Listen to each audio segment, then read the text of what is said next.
जय Hind friend, India और pride में आप सभी का स्वागत है। Friends, UGC net paper first में जो आपका यूनिट 8 आईसीटी से रिलेटेड है, यानी सूचना एवं संचार प्रौद्योगिकी से रिलेटेड यूनिट है, उसमें हमें क्या करना है कि प्रीवियस ईयर के क्वेश्चन को लगाना, ताकि हमको आइडिया हो कि प्रीवियस में जो है इस टॉपिक से क्वेश्चन किस प्रकार के आते हैं।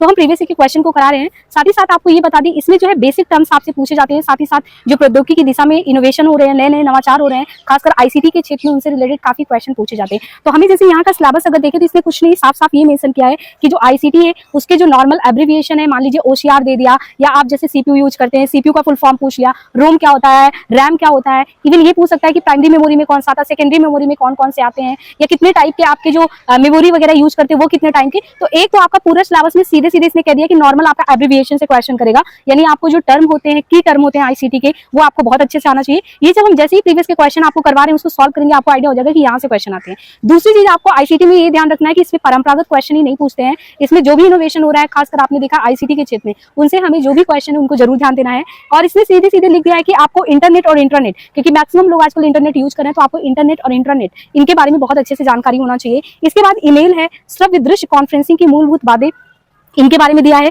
और सबसे बड़ी बात है, क्योंकि हम हायर एजुकेशन में जाना चाहते हैं, पढ़ाना चाहते हैं, क्योंकि यूजीसी नेट करके इन फ्यूचर में आप असिस्टेंट प्रोफेसर वगैरह ही बनने वाले हैं। तो अगर हायर एजुकेशन में आप जो पहल करेंगे, तो हायर एजुकेशन में किस तरीके से आप जो है आईसीटी का प्रयोग करेंगे, उसके एप्लीकेशन को कैसे करेंगे, तो इसमें साफ साफ मेंशन किया है कि उच्च शिक्षा में जो डिजिटल पहल है, वो उच्च शिक्षा में आप डिजिटल पहल कौन सा करने वाले हैं। और आईसीटी के साथ इसने सीधे सीधे लिख दिया कि आईसीटी को हम सुशासन में कैसे अप्लाई करेंगे। तो ये कुछ चीजें डिफाइन की, बहुत ज्यादा डिफाइन सिलेबस नहीं है। हाँ, ये है कि जैसे जैसे हम क्वेश्चन मतलब कि प्रीवियस ईयर के क्वेश्चन को सॉल्व करते हैं, हमें बहुत कुछ आइडिया हो जाता है कि इस तरीके से क्वेश्चन आता है। तो प्रीवियस ईयर के क्वेश्चन को हम पर डे प्रैक्टिस करा रहे हैं, उनको डेफिनेटली आपको करना ही करना है, बहुत कुछ आइडिया हो जाएगा। हाँ, ये चीजें कि जो चीजें नहीं आ रही है की टर्म, उनको शॉर्ट पॉइंट में ऐसे करके उसमें ऐड कर देंगे, या जब भी हम आपको बता रहे होंगे किसी भी क्वेश्चन को सॉल्व कर रहे हैं, उसके साथ उसका एक्सप्लेनेशन बहुत अच्छे से करा देंगे, ताकि आपका जो ये पेपर है और उसमें जो आईसीटी के क्वेश्चन आते हैं वो बहुत अच्छे से कवर हो जाए। इन फ्रेंड, हिंदी और प्राइड में आप सभी का स्वागत है। फ्रेंड्स, यहाँ पे देखिए यूजीसी नेट पेपर फर्स्ट में जो यूनिट आपका है आईसीटी का, सूचना और संचार प्रौद्योगिकी, जिसको हम इंफॉर्मेशन एंड कम्युनिकेशन टेक्नोलॉजी कहते हैं, इसमें किस प्रकार के क्वेश्चन आपके जो एग्ज़ाम है यूजीसी नेट के द्वारा जो है पूछे जाते हैं, उन पे हम आज जो है यहाँ पे प्रीवियस ईयर के क्वेश्चन को डिस्कस करेंगे। देखिए आईसीटी से सबसे ज़्यादा जो क्वेश्चन आता है वो उसमें देखें कि जो एब्रिविएशन पोर्शन है, यानी आपको कोई भी आईसीटी का ऐसा पोर्शन दे दिया गया जिसका आपको फुल फॉर्म पूछा जा सकता है। यहाँ से भी क्वेश्चन उठते हैं, हालांकि हार्डवेयर, सॉफ्टवेयर, मेमोरी टाइप्स या आजकल जो भी इनोवेशन हो रहा है आईसीटी के संदर्भ में, उससे आपको अपडेट रहना चाहिए। लेकिन ये जो संक्षिप्त शब्दावलियों के बारे में है कि जनरल एब्रिविएशन एंड टर्मिनोलॉजी, ये भी आपको आइडिया होना चाहिए। जो भी टर्म आप यूज करते हैं उनके फुल फॉर्म आपको पता होने चाहिए। तो यहाँ पे सबसे पहले हम बात करें, जैसे मैच द फॉलोइंग क्वेश्चन से इस तरीके से क्वेश्चन आता है। एक तरफ आपको एब्रिविएशन दे दिया गया, उसके ऑब्जेक्टिव दे दिया, और आपको पता होना चाहिए कि जैसे OSCR दिया है, या NPTEL दिया है, या अरे करके ARIIA दिया है, या ऐसे ही साक्षात करके दिया है। अब यहाँ पे आपको इनसे ये पूछा जा सकता है कि आप इनके फुल फॉर्म को बताइए। अगर आपको इनके फुल फॉर्म पता होंगे तो साथ ही साथ आपको इनके कार्य भी पता होंगे कि क्या होगा। तो यहाँ पे देखिए, जैसे योजना और उनके उद्देश्यों के संबंध में सुमेलित करना है आईसीटी के टर्मिनोलॉजी में। OSCR ये क्या है? तो एनिमेशन रिपोजिटरी। OSCR का उद्देश्य क्या है? Animation repository. या यहाँ पे NPTEL, तो NPTEL क्या है? ये building engineering and core science courses. Building science, या मतलब इसका ऑब्जेक्टिव क्या है, ये क्या कार्य करता है? तो building engineering and core science courses. संस्थानों के नवीकरण पे ध्यान करता है, या आधारित जो रैंकिंग निकालता है ये अरे करके निकालता है। और यहाँ पे वन स्टॉप एजुकेशन पोर्टल जो है ये दिया गया है। अब यहाँ पे आपको इनके ना फुल फॉर्म भी इस तरीके से कुछ के दिए हैं। जैसे अभी हमने देखा कि NPTEL क्या है ना? तो यहाँ पे आपको सुमेलित करना OSCR क्या है, और इनके जैसे वन स्टॉप एजुकेशन पोर्टल, फिर अरे का दे दिया, एनिमेशन रिपोजिटरी क्या है। तो इस तरीके से जो है क्वेश्चन जो है ये प्रीवियस में पूछे गए हैं। अब जैसे सेकंड यहाँ पे आप देखेंगे CAE स्टैंड फॉर, तो CAE जो स्टैंड फॉर किस चीज़ को बताता है, उसके एब्रिविएशन को आपको पता करना है कि कैलकुलेशन एडेड एस्टिमेट बताता है, computer aided engineering calculation, arithmetic equation या क्रिटिकल असेसमेंट फॉर एनर्जी। इनमें से किन चीज़ को जो है CAE जो है शो करता है। तो यहाँ पे देखिए लिखा हुआ है कि जो CAE है इसका मतलब है कंप्यूटर एडेड इंजीनियरिंग। तो कंप्यूटर एडेड इंजीनियरिंग इसका प्रयोग विभिन्न प्रकार के उत्पादों के डिजाइन में सुधार करने या उद्योगों के विस्तार हेतु इंजीनियरिंग जो भी प्रॉब्लम्स आते हैं उनके समाधान के लिए CAE, यानी आप ये समझिए कि कोई भी डिजाइन है, डिजाइन में हमें सुधार करना है, तो उसके लिए इंजीनियरिंग में जो डिजाइन में सुधार करना उसके लिए आपको जो कैड कहते नहीं कि कैड का आना चाहिए, मतलब जो भी इंजीनियरिंग कोर्स किए होते हैं तो कैड वगैरह उनको आना चाहिए। तो कंप्यूटर एडेड इंजीनियरिंग जो कि डिफरेंट टाइप के जो भी प्रोडक्ट है उन डिजाइन में अगर सुधार करना है तो उन प्रॉब्लम को सॉर्ट आउट करने के लिए आपको कैड आना चाहिए। 2021 में ये क्वेश्चन आया हुआ है CAE का full form.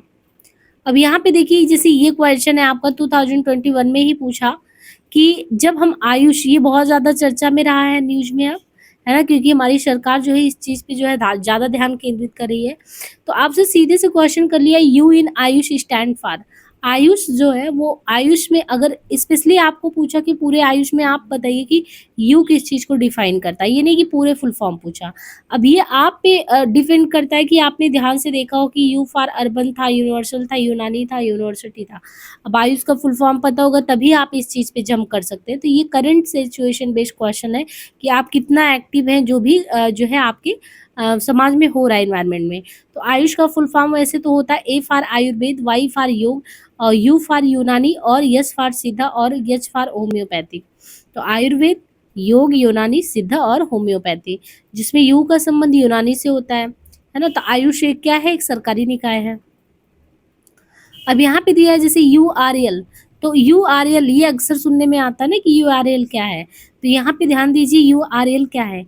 Unique resource locator, unique remote login, uniform remote login, uniform resource locator. देखिए 2021 में ये क्वेश्चन आया है। और URL अक्सर हम लोग बोलते हैं लेकिन हमें ये ध्यान नहीं रहता कि URL किस चीज़ को डिफाइन करता है।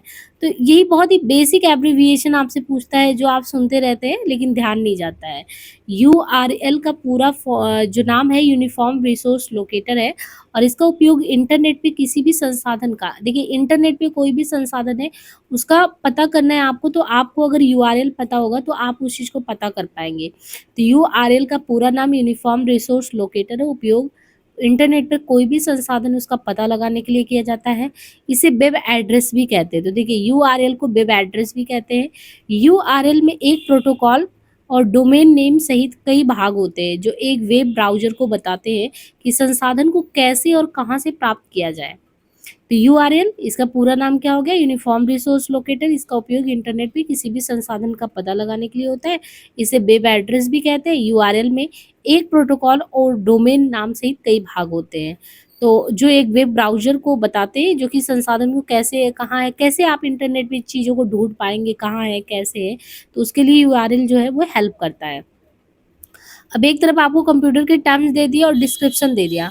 अब आपसे सीधे क्वेश्चन किया कि प्रोसेसर क्या होता है, रैम क्या होता है, हार्ड डिस्क क्या काम करता है, कंपाइलर क्या काम करता है। तो जनरली हम इन टर्म्स को सुनते हैं लेकिन हमें जब इस तरीके से बताना होता है इनके डिस्क्रिप्शन के बारे में तो हमें आइडिया नहीं हो पाता कि क्या चीज़ क्या करता है।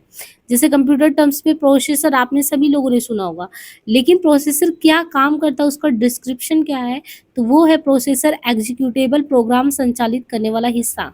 एग्जीक्यूट करने वाले प्रोग्राम को संचालित करने वाला, जो वैसे भी लग रहा प्रोसेस मीन्स की कोई चीज़ प्रोसेस करना, तो किसी भी चीज़ से प्रक्रिया करना, ऐसी चीज़ों को प्रोसेस करना, तो प्रोसेस यानी एग्जीक्यूट करना। तो जो भी प्रोग्राम है उसको संचालित करने वाला जो हिस्सा होता है वही प्रोसेसर कहलाता है। इसके बाद पूछा गया कि रैम क्या है। रैम क्या है, अनुदेशों और डेटा को उपयोग के लिए अस्थायी रूप से स्टोर करने वाला हिस्सा। एक आपने रैम सुना होगा, रैम और रोम से बहुत क्वेश्चन आते हैं। तो एक तो हो गया रैम, आपसे पूछा कि जो भी इंस्ट्रक्शन है और डेटा को उपयोग के लिए अस्थायी रूप से, यहीं पे आपको ध्यान रखना है। ये कह रहा है कि जो रैम है, RAM रैम है, रैंडम एक्सेस मेमोरी जो है, वो जो रैंडम एक्सेस मेमोरी है वो अस्थायी रूप से स्टोर करता है डेटा को। परमानेंट रैम नहीं करता है, ये ध्यान देना है आपको। इंस्ट्रक्शन को अस्थायी रूप से डेटा को जो स्टोर करता है वो रैम है। हार्ड डिस्क क्या है? हार्ड डिस्क जो फाइलों को अस्थायी रूप से स्टोर करने वाला। यहाँ पे देखिए रैम को हमने बताया कि ये अस्थायी रूप से आपके डेटा को जो है स्टोर करता है, लेकिन यहाँ पे फाइल को जो है अस्थायी रूप से स्टोर करने वाला हिस्सा कौन है? फाइलों को अस्थायी रूप से स्टोर करने वाला हिस्सा जो है ये हार्ड डिस्क है। तो हार्ड डिस्क अस्थाई और अस्थाई जो है टेम्पोररी जो है वो रैम करता है। एग्जीक्यूट प्रोग्राम को करना प्रोसेसर करता है। कंपाइलर फिर क्या काम करता है? तो कंपाइलर जो है ये काम करता है स्रोत प्रोग्रामों को एग्जीक्यूटेबल प्रोग्राम का रूप देने वाला हिस्सा। स्रोत यानी जो सोर्स है प्रोग्राम जो है उसको एग्जीक्यूटेबल प्रोग्राम का रूप देने वाला कंपाइलर एक हिस्से के रूप में है। यहाँ पे क्वेश्चन आपसे किया गया कि which of the following group of statement in the context of ICT या IT information technology is correct. सूचना प्रौद्योगिकी के परिप्रेक्ष्य में आपको बताना है कि कौन सा कथन जो है वो समूह सही है इसमें। अब जैसे इसमें आपको दे दिया एक तरफ से कि माउस है, keyboard and plotter and all input device. अब देखिए इनपुट और आउटपुट को पहचानने आना चाहिए, जैसे मेमोरी के टाइप्स ऑफ मेमोरी से, या आपको जो जितने भी की टर्म्स है एब्रिविएशन बताया। साथ ही साथ ये हमने कहा कि जितने पार्ट हैं हार्डवेयर के, सॉफ्टवेयर के, इनपुट डिवाइस, आउटपुट डिवाइस, इससे भी बहुत क्वेश्चन आते हैं। तो जैसे माउस है, keyboard and plotter all input device. Mouse, keyboard और प्लॉटर इनपुट उपकरण है। यूनिक्स, विंडोज और लिनक्स ऑपरेटिंग सिस्टम है। रजिस्टर, कैश मेमोरी और हार्ड डिस्क मेमोरी मॉड्यूल है। और इसके बाद आपसे पूछ रहा है कि मॉनिटर, प्रिंटर और स्कैनर ये सभी आउटपुट उपकरण है। अभी आपको जब इनपुट और आउटपुट का पूरा ज्ञान होगा तभी आप बता पाएंगे इसमें से कि कौन सा जो है ऑप्शन सही होगा इसमें। तो देखिए आईटी के संदर्भ में हम जब देखते हैं कि यहाँ पे देखिए Unix, Windows, Linux operating system है। कौन कौन? Unix, Windows, Linux operating system है। आईटी के संदर्भ में कौन कौन से यूनिक्स है, विंडोज है, लिनक्स है, ये ऑपरेटिंग सिस्टम में आते हैं। अब आपको पहचान में आएगा कि ऑपरेटिंग सिस्टम कौन से हैं, यूनिक्स है, विंडोज है, लिनक्स है। जबकि जो रजिस्टर है, cache memory, hard disk memory, तो ये सब क्या है? रजिस्टर है, cache memory, hard disk. Hard disk अभी हमने देखा ना कि कैसे वो परमानेंट आपकी उस जो भी डेटा है उसको स्टोर करता है, और वहीं पर रैम जो है वो टेम्पोररी करता है। जो कैश मेमोरी होता है, जो हम कैसे ऐसे करके इंग्लिश में कैसे लिखा रहता है उसको कैश मेमोरी कहते हैं, वो भी चीज़ों को आपका जो है एक तरीके से वो मेमोरी मॉड्यूल है सेव करता है। और रजिस्टर जो है रजिस्टर भी करता है।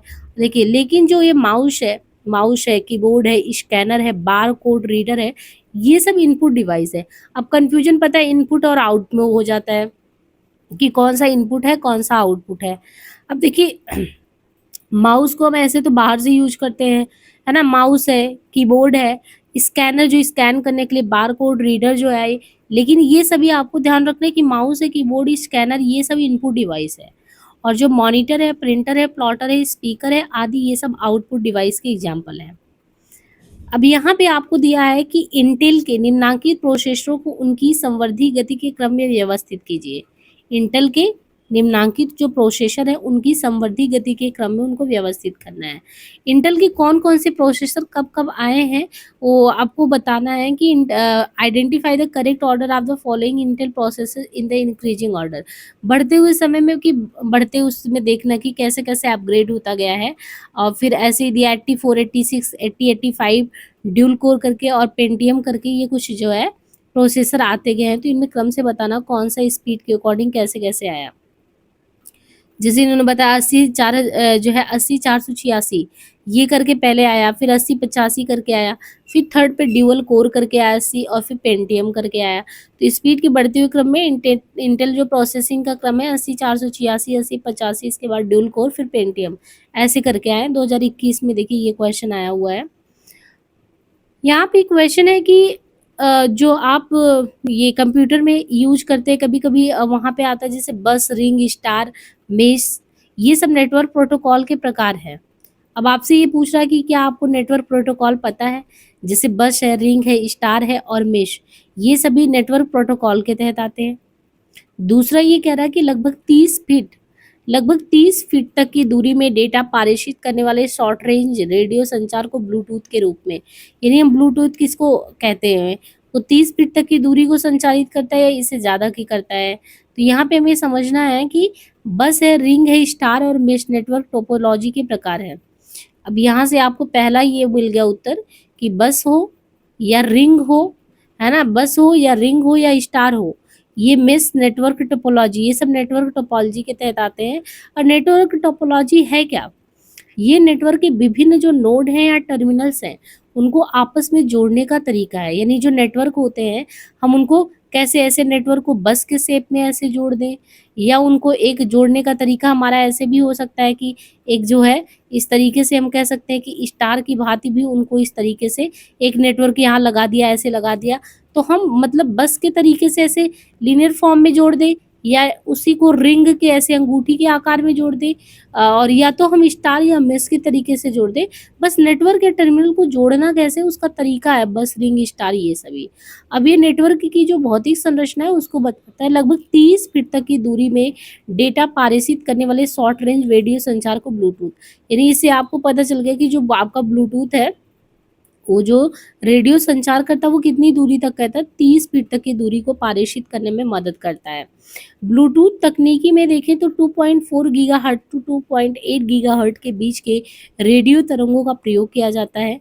तो ये तो हो गया, आपको ये पता चल गया कि 30 फीट तक की दूरी में डेटा पारेषित करने के लिए शॉर्ट रेंज के लिए आपका ब्लूटूथ प्रयोग में लाया जाता है। दूसरी चीज़ ब्लूटूथ तकनीकी में हमने बताया 2.4 गीगाहर्ट्ज से लेके 2.8 गीगाहर्ट्ज के बीच जो रेडियो तरंगों का प्रयोग किया जाता है वो इसी में किया जाता है। तो यहाँ से आपको क्या पता चल गया कि विभिन्न टाइप की जो नेटवर्क की टोपोलॉजी है वो कौन-कौन से हैं। फिर जो आपका ब्लूटूथ होता है वो 30 फीट तक की ये रेंज को कवर करता है। बाकी इसकी जो तकनीकी अगर बताएँ कि रेडियो वेव्स का जो है तो 2.4 गीगाहर्ट्ज से 2.8 गीगाहर्ट्ज के बीच रेडियो तरंगों का प्रयोग होता है।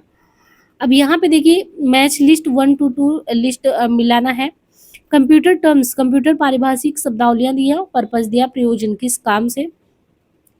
यहाँ पे दिया है जैसे OCR, OMR, और इनके अलावा ईमेल दिया, इंस्टेंट मैसेजिंग दिया है। अब हमें यहाँ पे समझना है कि सूची ए को 2 से सुमेलित करना है। OCR क्या काम करता है, OMR क्या करता है, ईमेल क्या करता है, इंस्टेंट मैसेजिंग क्या करता है। OCR जो है टंकित या हस्तलिखित दस्तावेजों को स्कैन करने के लिए प्रयोग में लाया जाता है। OCR क्या है? OCR जो भी टंकित या कुछ भी है आपने टाइप किया हो या हस्तलिखित हाथ से लिखा हो दस्तावेज, उसको हमको होता नहीं कि कभी-कभी स्कैन करना होता है उस चीज़ को, तो उसके लिए जो स्कैनिंग, बस आपको ये ध्यान रखना है कि जो आजकल हम स्कैन करते हैं हर एक चीज़ को, लिखा कुछ भी, तो उसके लिए OCR जो है इसका प्रयोग करते हैं। और OMR क्या है? OMR शीट आपने देखा होगा कि फिल करना होता है एग्ज़ाम, जब हम ऑब्जेक्टिव टाइप एग्ज़ाम देने जाते हैं तो OMR ही तो फिल करना होता है। तो जो चॉइस बेस्ड क्वेश्चन है आपके ऑब्जेक्टिव टाइप में फिल करना होता है, तो हम OMR में, OMR शीट में भरते हैं। और ईमेल को क्या बोलते हैं? Asynchronous communication. एक होता है कि हमने जो है इंस्टेंट मैसेजिंग, इंस्टेंट मतलब कि तुरंत, समकालिक, तुरंत ही आपने किसी को मैसेज किया, बातचीत हो गई। बट ईमेल में आप भेज देते हैं जस्ट, मतलब कि आपने भेजा, तुरंत नहीं होता है, तो इसको असिंक्रोनस कम्युनिकेशन के तहत रखते हैं। बाकी OCR है, OMR है, उसको हम किन चीज़ों के लिए यूज करते हैं, तो ये क्वेश्चन आपको कंप्यूटर टर्म में ये चीज़ पूछा है। अब यहाँ पे देखिए नेक्स्ट क्वेश्चन जो है, identify the correct order of the following storage capacities rank from largest to smallest capacity. सबसे बड़ी जो है, सबसे बड़ी से सबसे छोटी से क्षमता के क्रम में आपको इन स्टोरेज क्षमताओं के सही क्रम के बारे में बताना है। अब यहाँ पे दिया है जैसे 15,000 मेगाबाइट्स करके 1 गीगाबाइट दिया है, 5 के दिया है, फिर टेराबाइट दिया है। तो ये चीज़ हमें जब सबसे ज़्यादा, तो जो भी आजकल मोबाइल यूज़ कर रहे हैं आप लोगों को भी पता है कि कितना केबी में बचा है, नेट केबी के बाद फिर एमबी आ गया है ना, इतना एमबी है, फिर पता चल रहा है कि हाँ 1024 एमबी में 1 जीबी बन रहा है। तो ये तो आइडिया हो जाता है, वही सेम चीज़ है। लेकिन इसमें आपसे ये पूछा कि सबसे बड़ा कौन सा, सबसे छोटा, तो टेराबाइट तो बहुत, सबसे बड़ा टेराबाइट इसमें पूरे में जो दिया है। और सबसे छोटा आपका क्या होता है, जब केबी में आपका बिल्कुल नेट होता है कि नहीं, तो 5 केबी है।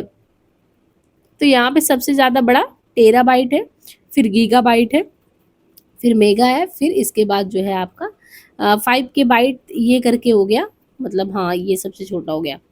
अब यहाँ पे जैसे क्वेश्चन आगे दिया है कि संक्षिप्त ISP का पूर्ण रूप क्या है। अब यहाँ पे भी आपको वही चीज़ है, एब्रिविएशन ISP के फुल फॉर्म को बताना है। इंटरनेट सर्विस प्रोवाइडर, ये इसका फुल फॉर्म क्या होता है? इंटरनेशनल सॉफ्टवेयर प्रोडक्ट, या internet service provider, internet server product, या इंटरनेट सॉफ्टवेयर प्रोवाइडर, क्या होगा? तो देखिए यहाँ पे जो आईएसपी है उसका पूर्ण रूप है इंटरनेट सर्विस प्रोवाइडर। जो हमको इंटरनेट मिलता है तो उसको आईएसपी का फुल फॉर्म ही इंटरनेट सर्विस प्रोवाइडर कहते हैं। आईएसपी क्या है? एक कंपनी अथवा ऑर्गेनाइजेशन होता है आईएसपी, जो इंटरनेट एक्सेस उपयोग या उसमें भाग लेने की सुविधा देता है। कुछ महत्वपूर्ण आईएसपी बीएसएनएल है, एमटीएनएल है, रिलायंस कम्युनिकेशंस है, ये सभी उसमें आते हैं। Full form of the abbreviation CPS is, CPS जो है ये बताया कि सीपीएस निम्नलिखित में से किसका संक्षिप्त रूप है? तो full form of the abbreviation CPS is, CPS का फुल फॉर्म साइबर जो है physical software, process software, program software, या साइबर जो है फिजिकल सिस्टम, क्या चीज़ है? तो यहाँ पे देखिए सीपीएस का फुल फॉर्म बताया है, सीपीएस साइबर फिजिकल सिस्टम का संक्षिप्त रूप है। ये कंप्यूटर आधारित एल्गोरिदम कलन विधि है जिससे एक प्रणाली या तंत्र को नियंत्रित और नियमित किया जाता है। निम्नलिखित प्रौद्योगिकी विधाओं पर विचार करना है। माइक्रो प्रोसेसर है, ट्रांजिस्टर है, वैक्यूम ट्यूब है, आर्टिफिशियल इंटेलिजेंस है। तो ये आपको अलग अलग प्रौद्योगिकी विधि दे दिया है और आपको इनमें विचार करना है कि कौन से इसमें सही है। तो यहाँ पे देखिए विभिन्न कंप्यूटर पीढ़ियों में जो प्रयोग की गई प्रौद्योगिकियाँ हैं उनमें देखिए जैसे first generation, second generation, third generation. तो फिर दिया है 40 से 56 या 56 से 65, 65 से 75, 75 से प्रेजेंट। इसमें आपको सीधे विभिन्न कंप्यूटर पीढ़ियों में प्रयोग की गई जो प्रौद्योगिकी विधाओं को पहली सीढ़ी से शुरू करते हुए आपको क्रम से आना है। तो यहाँ पे देखिए जनरेशन, ही कंप्यूटर के जनरेशन से क्वेश्चन आता है कि कौन सी टेक्नोलॉजी कौन से जनरेशन में यूज में लाया गया था, यानी 40 से 56 के दौरान। पहले तो आपको देखिए जनरेशन आप टाइमलाइन पता चल जाए कौन सी टेक्नोलॉजी यूज की गई है, यानी जो फर्स्ट जनरेशन 1940 से 56 का रहा है उसी समय जो है ये वैक्यूम ट्यूब वगैरह था, तो ये 40 से 56 के समय में फर्स्ट जनरेशन में यूज किया गया। जो सेकेंड जनरेशन है 1956 से 65 ट्रांजिस्टर यूज किया गया। जो थर्ड जनरेशन 1965 से 75 वाला इसी समय इंटीग्रेटेड सर्किट आईसीएस यूज किया गया था। और फोर्थ में आपका माइक्रो प्रोसेसर आया था, यानी सबसे पहले 40 से 56 का जो दौर था कंप्यूटर के जनरेशन में, जो पहला जनरेशन था उस समय वैक्यूम ट्यूब यूज किया गया था। और सेकेंड में 1956 से 65 का जो समय था उस समय ट्रांजिस्टर, यानी ऐसे पूछता ना कि ट्रांजिस्टर कौन से जनरेशन में आया, तो 56 से 65 वाले में आया था। फिर जो थर्ड जनरेशन था जो इंटीग्रेटेड सर्किट, जो ये चिप की बात करते हैं आईसीएस, ये थर्ड जनरेशन में आया। और जो 1975 से लेके प्रेजेंट की बात करें तो माइक्रो प्रोसेसर आया। और जो आपका फिफ्थ जनरेशन 1975 टू लेके प्रेजेंट, उसमें क्या आया? तो आर्टिफिशियल इंटेलिजेंस फिफ्थ जनरेशन में आया। यहाँ पे ये क्वेश्चन है कि मूडल इज एब्रिविएशन ऑफ, यहाँ पे दिया है कि निम्नलिखित में से किसका संक्षिप्त रूप है। अब यहाँ पे दिया है modular object oriented distance learning environment, या modular object oriented dynamic learning environment, यानी इसका मॉडल का फुल फॉर्म आपको बताना है कि इसका फुल फॉर्म है क्या। तो देखिए मॉडल जो संक्षिप्त नाम है modular object oriented dynamic learning environment, इसका फुल फॉर्म क्या है? Modular object oriented dynamic learning environment. MOOCs की भांति मूडल को भी एक लर्निंग प्रोग्राम माना जाता है। मूक्स को हमने बहुत अच्छे से डिफाइन किया था कि मूक्स क्या है, स्वयं क्या है, स्वयं प्रभा क्या है। ऐसे ही समझिए कि मूडल संक्षिप्त नाम इसका है modular object oriented dynamic learning environment. MOOCs की भांति मॉड्यूल भी एक लर्निंग प्रोग्राम है जो प्रायः किसी छोटे समूह या विशेष समूह को असिंक्रोनस मेथड द्वारा, असमकालिक, मैंने बताया कि जस्ट मैसेजिंग करेंगे, इंस्टेंट मैसेजिंग तो तुरंत बातचीत होगा, लेकिन असिंक्रोनस में जस्ट बात नहीं होता है, असमकालिक में माना जाता है। तो मूडल का संक्षिप्त नाम जो कि modular object oriented dynamic learning environment है, ये भी एक लर्निंग प्रोग्राम है जो प्रायः किसी छोटे समूह या विशेष समूह को असिंक्रोनस मेथड द्वारा वेब आधारित अधिगम देता है। इसमें अधिकतम विद्यार्थियों की संख्या कितनी हो सकती है? तो 50 संख्या हो सकती है विद्यार्थियों की अधिकतम संख्या। यहाँ पे देखिए ओसीआर से पहले भी क्वेश्चन आया था। ओसीआर हमने पहले भी बोला था कि आपको कोई भी चीज़ आपने लिखा है उसको स्कैन करना है, लेकिन यहाँ पे देखिए इसके काम को नहीं पूछा है, इसके एब्रिविएशन को पूछा है कि आपको पता होना चाहिए ओसीआर का फुल फॉर्म क्या है। और बहुत ही आप देखेंगे कि क्लोज ऑप्शन देते हैं जिनसे अगर आपको नहीं अगर पता है एब्रिविएशन फिर गलत हो जाएगा क्वेश्चन। तो यहाँ पे ओसीआर का फुल फॉर्म क्या है? ऑप्टिकल कैरेक्टर रिकॉग्निशन, है ना। जो भी कैरेक्टर है उनको जो है आपको पहचान करना है। तो ओसीआर का फुल फॉर्म है ऑप्टिकल कैरेक्टर रिकॉग्निशन। ये एक ऐसी टेक्निक है जो एक डिजिटल इमेज में टेक्स्ट पहचानने के लिए, वही चीज़ हुआ ना कि ये एक डिजिटल इमेज है, आपने एक फ़ोटो लिया लेकिन वो टेक्स्ट को पहचान लेता है। तो इस तरीके से आपका जो है ये बहुत अच्छे से ओसीआर का फुल फॉर्म क्या है और एक टेक्निक है जो डिजिटल इमेज में टेक्स्ट को पहचान लेता है। अब यहाँ पे देखिए नीचे 2 कथन दिए गए हैं। पहला ये कथन दिया है स्टेटमेंट कि जो है operators are special symbols that are used to perform calculation, make comparison and check logical condition। Operator विशेष प्रतीक होते हैं जिनका प्रयोग परिकलन करने, तुलना करने और तार्किक स्थितियों की जांच करने के लिए किया जाता है। तो पहली चीज हो गई कि ऑपरेटर विशेष प्रतीक होते हैं जिनका प्रयोग परिकलन, तुलना करें और तार्किक स्थितियों की जांच के लिए किया जाता है। दूसरा इसने कहा रिलेशनल ऑपरेटरों का प्रयोग अंकगणितीय संक्रिया अर्थमेटिक ऑपरेशन के लिए किया जाता है। तो पहले तो आपको ये बता दिया कि ऑपरेटर विशेष प्रतीक होते हैं जिनका प्रयोग क्या करते हैं कैलकुलेशन के लिए, तुलना करने और तार्किक स्थिति की जांच करने के लिए। दूसरा आपसे ये कह रहे हैं कि रिलेशनल ऑपरेटरों का प्रयोग अंकगणितीय जो संक्रिया अर्थमेटिक ऑपरेशन है उसके लिए किया जाता है। तो इसमें से हमें ये बताना है कि दोनों में से सही क्या है। तो कंप्यूटर में संचालन जो ऑपरेशन एक काम है जो दिए गए काम को पूरा करता है। अतः ऑपरेटर जो संचालन में सहायक है, संगणक तुलना करने में और तार्किक स्थिति की जांच करने में सहायक होता है, विशेष प्रकार के प्रतीक होते हैं। और रिलेशनल ऑपरेटर का प्रयोग केवल तुलना करने में होता है। तो ये सही है किंतु दूसरा वाला जो है गलत है। माइक्रोसॉफ्ट एक्सेस है, ओरेकल है और एसक्यूएल है, ये किन चीज़ों की एग्जाम्पल है। तो देखिए बहुत ही बेसिक क्वेश्चन आपसे जानना चाहते हैं। माइक्रोसॉफ्ट एक्सेस, ओरेकल और एसक्यूएल ये सब बराबर सुनते हैं लेकिन हमें ये नहीं पता है कि ये क्या है। एट्रीब्यूट है, टेम्पलेट है, रिलेशनल डेटाबेस है, फाइल डेटाबेस है, क्या है। तो ये सभी क्या है, रिलेशनल डेटाबेस के तहत आते हैं। देखिए माइक्रोसॉफ्ट है, एक्सेस है, ओरेकल है और एसक्यूएल रिलेशनल डाटाबेस के एग्जाम्पल हैं। किसके हैं, माइक्रोसॉफ्ट, एक्सेस, ओरेकल और एसक्यूएल, ये सभी रिलेशनल डेटाबेस के एग्जाम्पल हैं। रिलेशनल डेटाबेस एक प्रकार का डेटाबेस है जो एक दूसरे से संबंधित डेटा बिंदु को संग्रहित और पहुंच प्रदान करता है। ऑपरेटिंग सिस्टम निम्नलिखित में से किनके बीच इंटरफेस का काम करता है। Operating system is an interface between, तो software versus hardware, compiler and hardware किसके बीच करता है। तो जो ऑपरेटिंग सिस्टम काम करता है वो यूजर एंड कंप्यूटर के बीच काम करता है। अब देखिए ऑपरेटिंग सिस्टम, यूजर जो यूज करने वाला है और जो कंप्यूटर है इनके बीच जो है इंटरफेस है, ये एक सिस्टम सॉफ्टवेयर होता है, यानी सिस्टम का सॉफ्टवेयर है जो क्या करता है। ऑपरेटिंग सिस्टम आपके फाइल को मैनेज करता है, मेमोरी को मैनेज करता है। तो फाइल मैनेजमेंट हो, मेमोरी मैनेजमेंट हो, यहाँ तक कि प्रोसेस का मैनेजमेंट हो। यूजर एक तरफ ये कंप्यूटर हो गया और मान लीजिए आप इस कंप्यूटर को यूज कर रहे हैं, ठीक है। इन दोनों के बीच जो है आपकी फाइल को कौन मैनेज करेगा, मेमोरी को कौन मैनेज करेगा, प्रोसेस को कौन मैनेज करेगा, इसके बीच आपका वही ऑपरेटिंग सिस्टम जो है यही काम कर रहा है। यानी एक तरफ कंप्यूटर है, एक तरफ आप यूजर हैं और इन दोनों के बीच में ये जो है आप क्या खड़ा कर दिए यहाँ पे, ऑपरेटिंग सिस्टम। ये ऑपरेट कर रहा है, मेमोरी को मैनेज कर रहा है, प्रोसेस कर रहा है, सभी काम कर रहा है। क्रिप्टो करेंसी हेतु किस प्रौद्योगिकी का प्रयोग किया जाता है। तो क्रिप्टो करेंसी इस समय बहुत ज़्यादा मतलब चर्चा में रहता है।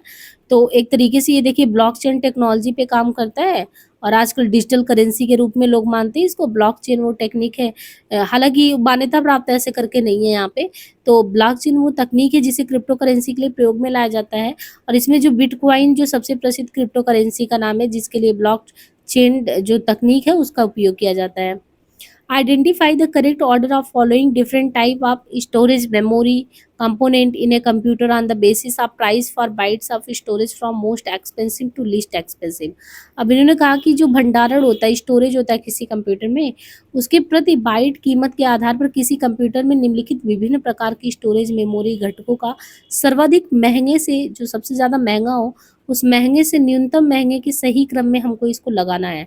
DDR4 रैम है, HDD है, SSD है, CPU कैचे है ना। तो इसमें आपसे यही पूछा है कि भंडारण के प्रति बाइट कीमत के आधार पे किसी कंप्यूटर में जो भंडारण घटक है उन भंडारण घटकों का सर्वाधिक महंगे से सबसे महंगा कौन है, सबसे ज़्यादा महंगे से न्यूनतम महंगे का क्रम हमें यहाँ पे डिफाइन करना है। अब देखिए यहाँ पे दिया है कि स्टोरेज करना है और प्रति बाइट कीमत के आधार पे आपको किसी कंप्यूटर में जो सबसे ज़्यादा महँगा है और सबसे कम है, उनको क्रम से लगाना है। तो यहाँ पे जैसे दिया सीपीयू कैचे, सबसे महँगा पहले है तो सीपीयू कैचे, इसके बाद DDR4 रैम, फिर एसएसडी है, फिर एसडीडी करके है। तो स्टोरेज के अकॉर्डिंग देखिए सबसे ज़्यादा महँगे से कम है। तो सीपीयू कैसे सबसे महँगा हो गया, फिर इसके बाद हो गया आपका DDR4 रैम हो गया, फिर एसएसडी हो गया, फिर एसडीडी हो गया। और यहाँ पे वीडियो काफ़ी लेंदी हो जाएगा, तो फिर हम नेक्स्ट पार्ट में मिलते हैं। ऐसा उम्मीद करते हैं कि आपको बहुत अच्छे से सेशन समझ में आया होगा और डिस्क्रिप्शन में लिंक दे देंगे टेलीग्राम का, वहाँ से जुड़ जाएँ बराबर अपडेट के लिए। आज के लिए इतना ही, धन्यवाद।